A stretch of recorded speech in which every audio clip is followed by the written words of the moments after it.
I think that's a great time now to go into the link with Qigong and the organs. So that was actually what first drew me to the practice. I saw a video about it, and it was about how you can do this to connect and cleanse your liver. You can do this move for your kidneys. And I sent the video to my husband, and he's been doing it ever since. He absolutely loves it.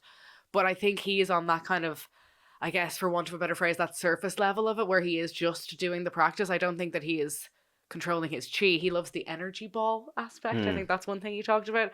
But can you educate us on the links to the organs?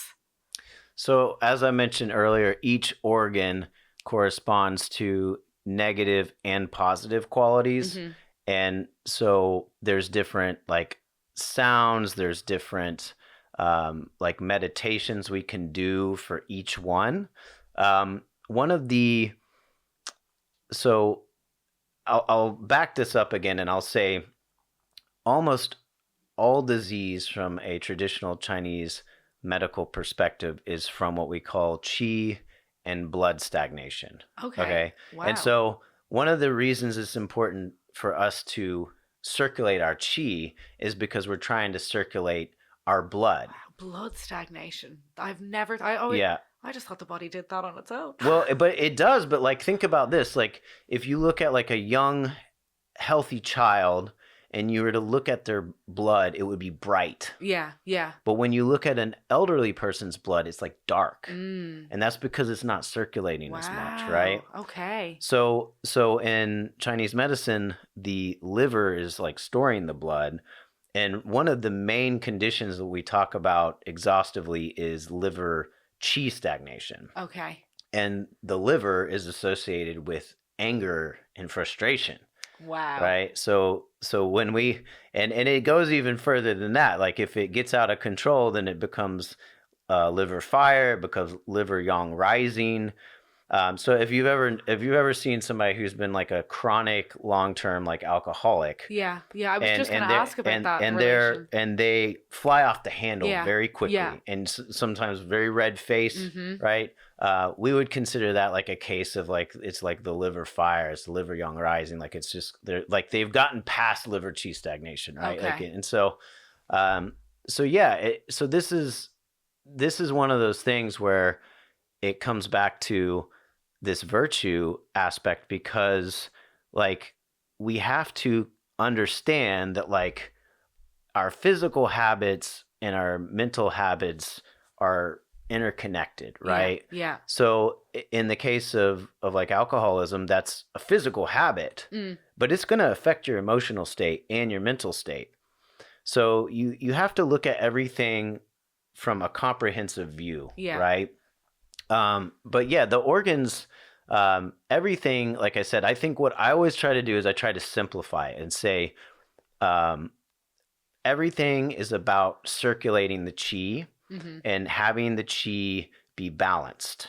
And so the best thing I can say, especially for folks who are new to Qigong, is you probably, if you're listening to this podcast, you probably have a meditation practice. That is key. Okay. Meditation is key.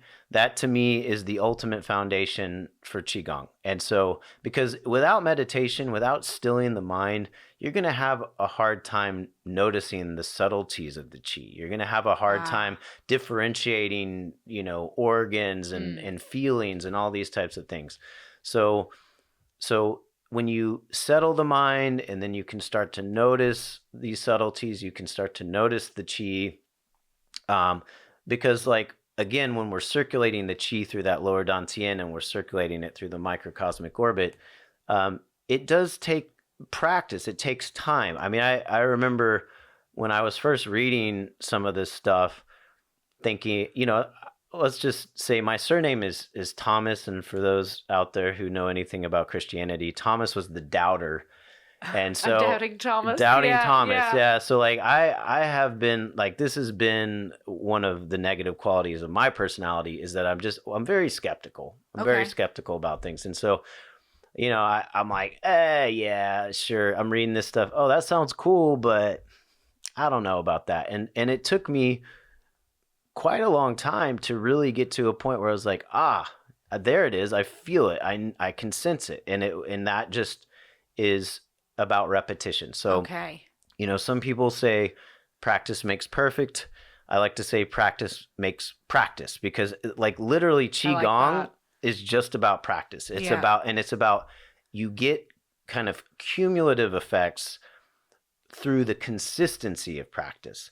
And my perspective from my own personal practice is that, like, if I start to drift and I'm Mm. not on it, then I have to come back and recalibrate, because Yeah, it's not yeah. like a one and done thing. Yeah. You And do know? you find other aspects of your life, it kind of almost sends you a message of like you're off the track, you're not doing your practice? Absolutely. Yeah, yeah. And we could call that attunement Mm. or alignment. But there's this really cool concept in qigong called Wu Wei. And so Okay. we talked about the Tai Chi. Yeah. There's also the Wu Chi.